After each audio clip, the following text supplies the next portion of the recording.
Hi, welcome to the session by rootfabric.com. In today's session, we're going to talk about how to delete and remove files in Python. So in Python, if you want to delete or remove files in your directory, you have to import the OS module. And then once that module is imported, you can use the remove function.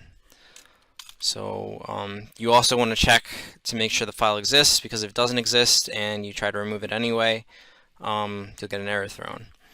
So you do this way. You do if os.path.exists, and we'll do text4.txt for our text file. os.remove that text file.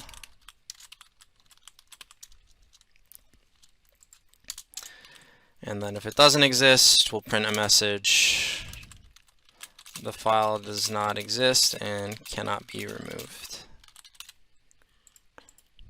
So we run. Nothing happened over here, but text4 disappeared.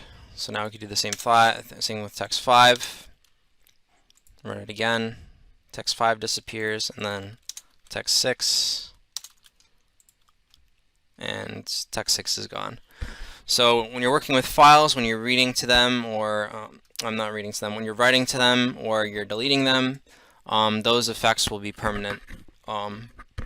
And they work outside the main program. So just keep that in mind. It's not like the actual program, which every time you run it, it's like it resets. The changes you make will be permanent.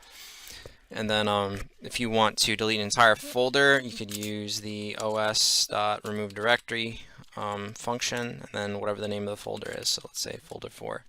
And then all files in the folder and the folder itself will be removed.